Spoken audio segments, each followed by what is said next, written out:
ജീവിതത്തിൽ എവിടെയെങ്കിലും വിജയിക്കണമെങ്കിൽ ക്ഷമയുള്ളവർക്കേ സാധിക്കുകയുള്ളൂ.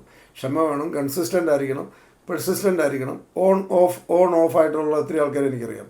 അതായത് അവരെപ്പോഴും ഒന്നിച്ച് ചെയ്യാനുള്ള ചെയ്യത്തില്ല. 90% ചെയ്തിട്ട് റിസൾട്ട് വന്നെന്ന് നോക്കി നിൽക്കും. എന്നിട്ട് പിന്നെയും പോവും, പിന്നെയും ചെയ്യും, പിന്നെയും റിസൾട്ട് വന്നെന്ന് നോക്കും, പിന്നെയും പോവും. നമ്മളിടയ്ക്ക് ഈ പണ്ടത്തെ കാലത്തൊക്കെ ഈ കപ്പ നട്ടിട്ട് ഇടയ്ക്ക് വേര് വന്നൊന്ന് പൊക്കി നോക്കുന്ന ആൾക്കാരുണ്ട്. ഇടയ്ക്ക് വേര് വന്നൊന്ന് ഒന്നുകൂടെ ഉറപ്പിക്കുക, ഒന്നുകൂടെ.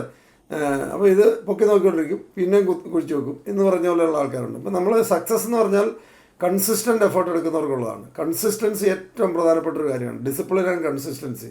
ഡിസിപ്ലിൻഡ് ആയിരിക്കണം. ഒരു കാര്യം ചെയ്യുന്നതിന് മുമ്പ് നമുക്ക് ഒത്തിരി ആലോചിക്കാം. നമ്മൾ ആലോചിക്കാൻ, നമുക്ക് സംശയം ചോദിക്കാം, തർക്കിക്കാം, വഴക്ക് പിടിക്കാം. ഇതൊക്കെ ആ ഒരു സംഭവം തുടങ്ങുന്നതിന് മുമ്പ്. അത് കഴിഞ്ഞാൽ ക്ലാരിറ്റിയോട് കൂടി നമ്മൾ ചെയ്യുന്നത് ശരിയാണ്, ശരിയായ ഡയറക്ഷനിലാണെന്ന് ബോധ്യമുണ്ടെങ്കിൽ പിന്നെ ചെയ്യുക എന്നുള്ളതാണ്. അതായത് നമ്മൾ എന്ത് ചെയ്താലും ആത്മാർത്ഥമായിട്ട് ചെയ്യുന്നൊരു പ്രാക്ടീസ് നമ്മുടെ ജീവിതത്തിൽ വളരാൻ ഏറ്റവും കൂടുതൽ അത്യാവശ്യമായിട്ട് നമ്മൾ ഉണ്ടാക്കിയെടുക്കേണ്ട കാര്യം. ചെയ്യുന്ന കാര്യം സിൻസിയറായിട്ട് ചെയ്യണം. ബാക്കിയുള്ള ആൾക്കാർ എന്ത് പറയുന്നതിനുള്ള പ്രസക്തിയില്ല. നമ്മൾ ചെയ്യുന്നത് 100% ബോധ്യമുണ്ടെങ്കിൽ നമ്മൾക്ക് പ്രൈഡ് ഉണ്ടാവണം, നമുക്ക് അഭിമാനമുള്ള കാര്യമായിരിക്കണം നമ്മളെപ്പോഴും ചെയ്യുന്നത്. മറ്റുള്ള ആൾക്കാർ എങ്ങനെയൊക്കെയാണ് ആൾക്കാരെക്കുറിച്ച് അഭിപ്രായം പറയുന്നത് നമുക്ക് ആർക്കും പ്രഡിക്റ്റബിൾ അല്ല. എല്ലാവരും തൃപ്തിപ്പെടുത്തിയിട്ട് നമുക്ക് ജീവിക്കാനും പറ്റില്ല. നമ്മൾ ചെയ്യുന്ന കാര്യത്തിൽ നമുക്ക് അഭിമാനം ഉണ്ടാവണം. അത് കൺസിസ്റ്റൻ്റ് ആയിട്ട് ചെയ്തുകൊണ്ടിരിക്കണം.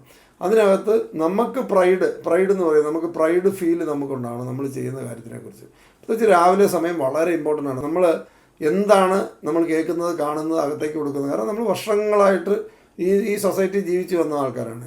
കൂടുതൽ ആൾക്കാരും, മജോറിറ്റി ആൾക്കാരും പ്രത്യേകിച്ച് ജീവിത ലക്ഷ്യങ്ങളൊന്നുമില്ല.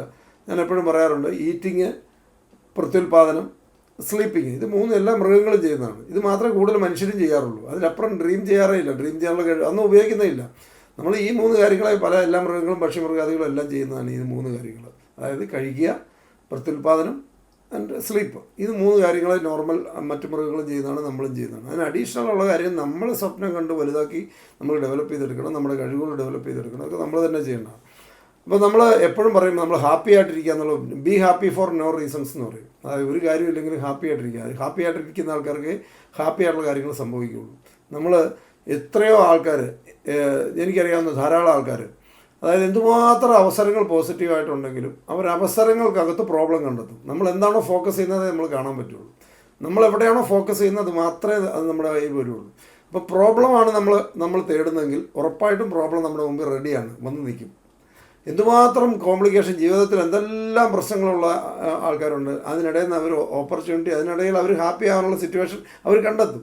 അതിനകത്ത് ഹാപ്പി ആവാനുള്ള സിറ്റുവേഷൻ അവർ കണ്ടെത്തും. അങ്ങനെയുള്ളവർക്ക് ഹാപ്പി ആവാൻ പറ്റുള്ളൂ. പ്രോബ്ലത്തിനകത്ത് നിൽക്കുമ്പോഴും അതിനിടയിൽ നിന്ന് ഹാപ്പിനെസ് തപ്പിയെടുക്കാൻ പറ്റുന്ന ആൾക്കാർക്ക് ഹാപ്പിയായിട്ട് ജീവിക്കാൻ പറ്റുള്ളൂ. അല്ലെങ്കിൽ ജീവിതത്തിൽ എന്തുമാത്രം സാഹചര്യങ്ങൾ അനുകൂലമാണെങ്കിലും പ്രോബ്ലം സെർച്ച് ചെയ്യുന്ന ഒരാളെ സംബന്ധിച്ച് അവർക്ക് എന്നും പ്രോബ്ലം ആയിരിക്കും. അവരെന്നും കംപ്ലയിൻറ്റ്, അവരുടെ സോഫ്റ്റ്വെയർ പ്രശ്നമാണ്. അത് പോയി ഡാമേജായി, ഇനി രണ്ടാമത് വേറെ സോഫ്റ്റ്വെയർ ചെയ്യേണ്ടി വരും. അത് വേറെ ആർക്കും ഒന്നും ഹെൽപ്പ് ചെയ്യാൻ പറ്റില്ല. ഇത് നമ്മുടെ വീടുകളിലും ഒക്കെ നമുക്ക് കാണാവുന്നതാണ്. ഈ വീടുകളിലൊക്കെ ഉള്ള പ്രശ്നങ്ങൾ എന്താണ്? ഇതുമാത്രം സാഹചര്യങ്ങൾ അനുകൂലമാണെങ്കിൽ പോലും നമ്മൾ പ്രോബ്ലമാണ് പല ആൾക്കാരും തപ്പുന്നത്. പ്രോബ്ലം തേടി എന്നിട്ട് നമ്മൾ അൺഹാപ്പി ആവുകയാണ്. രാത്രി കിടന്ന് ഉറങ്ങുന്നതിന് മുമ്പ് ടെൻഷൻ അടിച്ചിട്ട് നമുക്ക് ഉറങ്ങാൻ പറ്റുള്ളൂ. അപ്പോൾ നമ്മൾ എപ്പോഴും പറയുന്നത് the world you see outside is a reflection of world you see inside എന്ന് പറയും. അതായത് നമ്മൾ പുറത്തേക്ക് കാണുന്ന മറ്റുള്ള ആൾക്കാരെ നോക്കുമ്പോൾ അവരെല്ലാം പ്രശ്നം ഉണ്ടാക്കുന്നു. അവിടെ ചെന്നാലും പ്രശ്നം, ഇവിടെ ചെന്നാലും പ്രശ്നം എന്ന് നമുക്ക് പലപ്പോഴും തോന്നുന്നുണ്ടെങ്കിൽ അതിൻ്റെ അർത്ഥം പ്രശ്നം നമ്മുടെ ഉള്ളിലാണെന്നാണ് അർത്ഥം. നമ്മളുടെ ഉള്ളിലുള്ള ഹാപ്പിനെസ്, നമ്മുടെ ഉള്ളിൽ ഹാപ്പിനെസ് ഉണ്ടെങ്കിൽ മാത്രമേ വേറെ പുറത്ത് നമുക്ക് ഹാപ്പിനെസ് കാണാൻ പറ്റുള്ളൂ. നമ്മുടെ ഉള്ളിൽ ഹാപ്പി ആക്കാൻ വേണ്ടി മാത്രം പ്രവർത്തിക്കുക. ബാക്കി ഓട്ടോമാറ്റിക്കായിട്ട് ഹാപ്പി ആയിക്കോളും. ബാക്കി കംപ്ലീറ്റ് സിസ്റ്റം ചേഞ്ച് ആകുന്ന കാണാൻ പറ്റും.